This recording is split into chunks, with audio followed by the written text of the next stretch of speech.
Happy Wednesday! My name is Miss Susan. I am a librarian at the Buffalo and Erie County Public Library. I work at the Central Library in downtown Buffalo.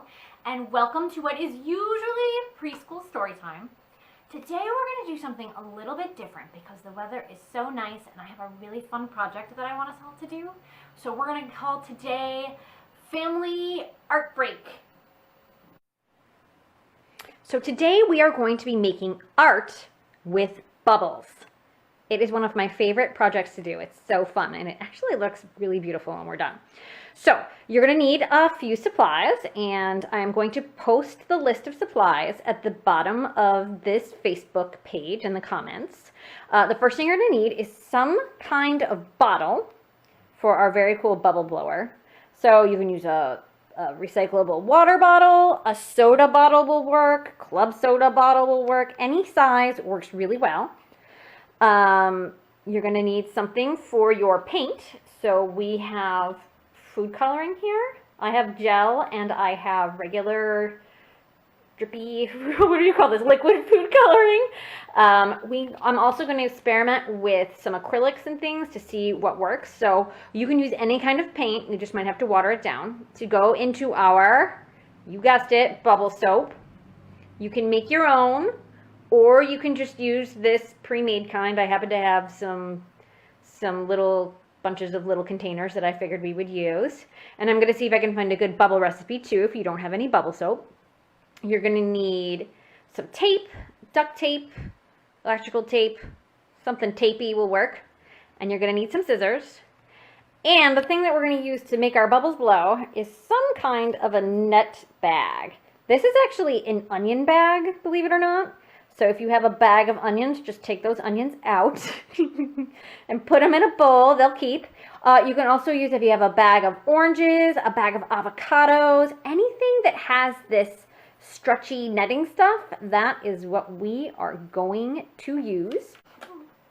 Okay, so the first thing we're going to do is we're going to take our plastic bottle and we are going to cut the bottom off.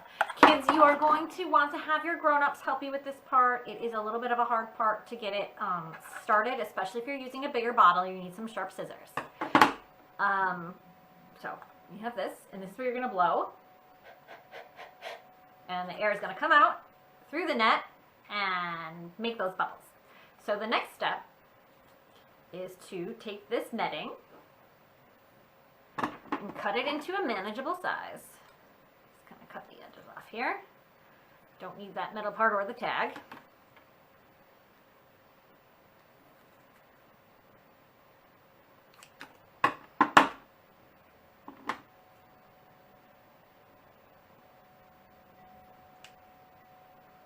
Okay.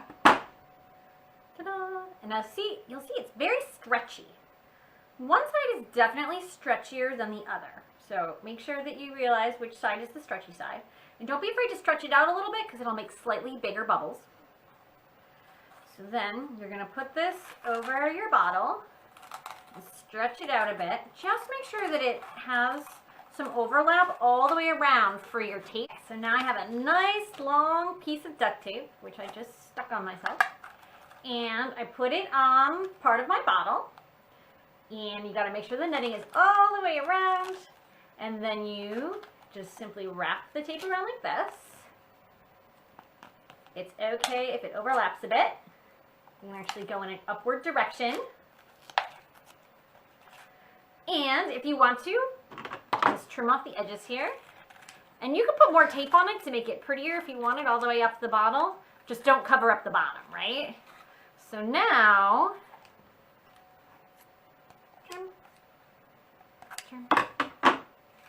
so now we're going to blow the bubbles through here, or blow our air through here, and the bubbles are going to come out here. Let's take this outside and give it a try, okay? Okay, so here we are back out on my porch, and let's give our little bubble blower a try. So I took some of our bubbles, and I dumped it into a bowl. So this is all full of bubbles. And you take this and you dip it into your bubbles. Now, one thing you have to think about, Do not suck in when you put your mouth on the bottle. You're not drinking it, because if you blow, kind of suck in when you go to blow the bubbles out, you're going to get a mouthful of soap. So don't do that. So take a deep breath, put this up to your mouth, and give it a blow. Let's see.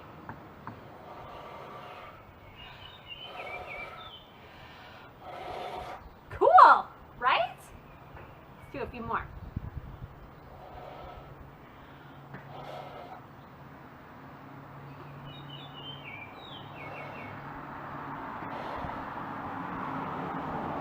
So we have a very cool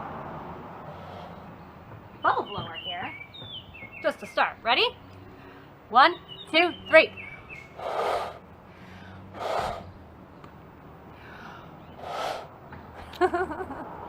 Okay, so now we're going to make the paint for our bubble paintings. So we need bubble soap in 3 bowls. 1, 2, 3. And I'm going to try liquid food color this time. I tried the gel ones and they seemed a little heavy, but they do work. But I want to try it with these liquid ones. Now I like to use the 3 primary colors because then they will mix together and make all of the other colors that you might want. You could add green or orange or whatever. You could make your own different colors. But once the bubbles blend together, you'll see some interesting color effects. So we're going to do 1 red bubble. 1 blue, just do like 5 or 6 drops. 1 yellow, and then we're gonna mix them up a bit.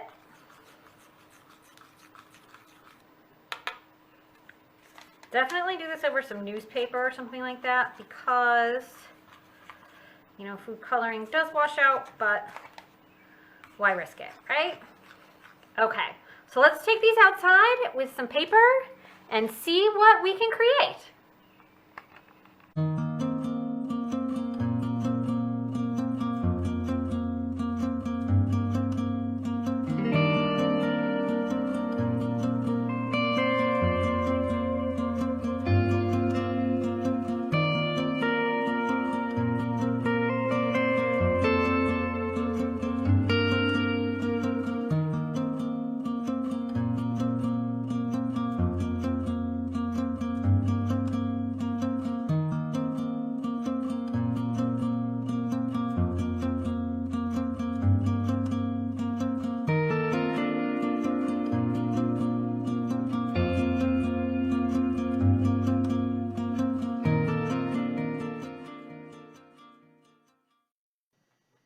Now I just wanted to show you 1 or 2 other techniques for bubble painting if you don't have the materials to make this bubble blower. That's okay. If you have a small piece of paper, that's okay too. So all you need to do is, these are our leftover bubbles from the last time. I put them in smaller bowls, so it's just bubble soap and food coloring. Slightly smaller bowls work best for this technique. And you need a straw. Any kind of straw works really well. So you're actually going to blow the bubbles directly into the bowl. So you know how you're drinking milk with a straw and your mom or dad or your grown-up just says, don't blow those bubbles. Well, this is your chance to do it. But remember, take a deep breath before you put your mouth on the straw because you don't want to drink a mouthful of soap. So watch this.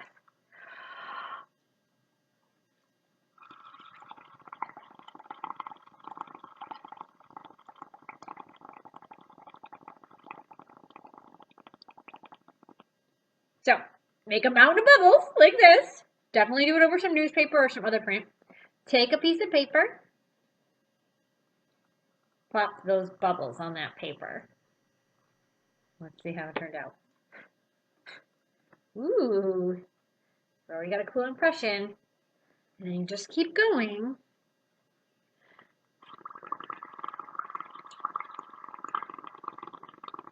With your different colors.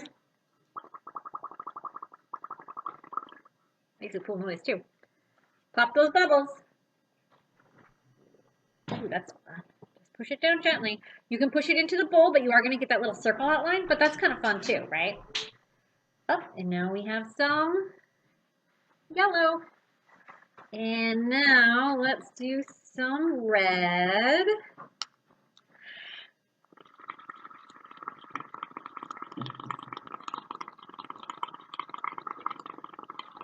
Man, that's fun.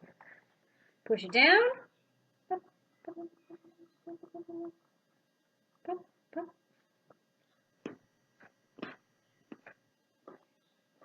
Look at that. You have a very cool, beautiful watercolor painting that you've done. So fun. Okay, and there's one last way that I can think of to make bubbles on paper. And if you have other ideas, please let me know. But you can also just take your bubble wand, dip it in that colored bubble soap, and blow. Now, it's a little weird because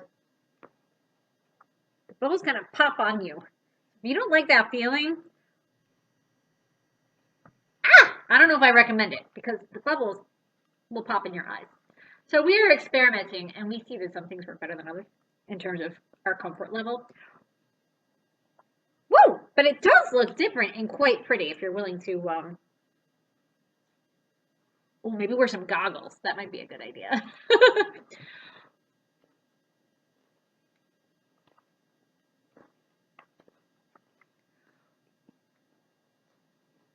Ooh, the blue is pretty. And I'm that person that blows bubbles in the house. So you might want to do this outside, but if you're controlled and careful, ooh, you can do this inside on a rainy day. No big deal. Ask your grown-up.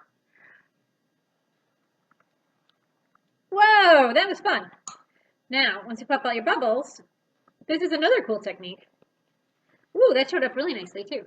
You'll see all the cool rings from your bubbles where they popped. Ooh, I like that technique. You could probably do a combo. So here's one of our papers from when we used the bubble blower. Let's try adding some of that in. Like it.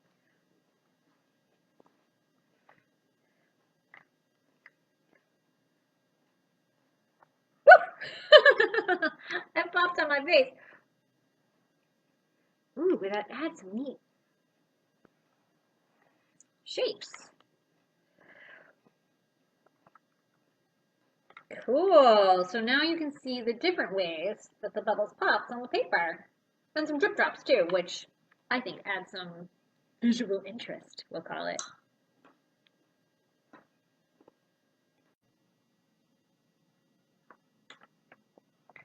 Now you've spent the morning or the afternoon making all this awesome process art. Parents, what do you do with it, right? We always kind of feel guilty throwing stuff away. But these can be reused, recycled for little things, little gifts. It's kind of nice. I like to cut my kids' art out to make the background for cards. So obviously it'd be better if your child writes it, but the good thing is if you do it on thinner paper, it does a little watercolor background on the whole card, which is fun. I hope you can see it in this light. And you would be surprised if you get a frame from the dollar store and you put your art in there. I know it's a little faded in this light, but it really is kind of a nice little touch. It looks kind of pretty. It's non-representational art, right? But since we've made everything from basically recyclable materials, again, it's the process that's fun. We spent a lot of time at my house just making these and having a good time and blowing bubbles. So I hope you have a fun time with our little family art break and that you get to make some art together. Take care. Bye.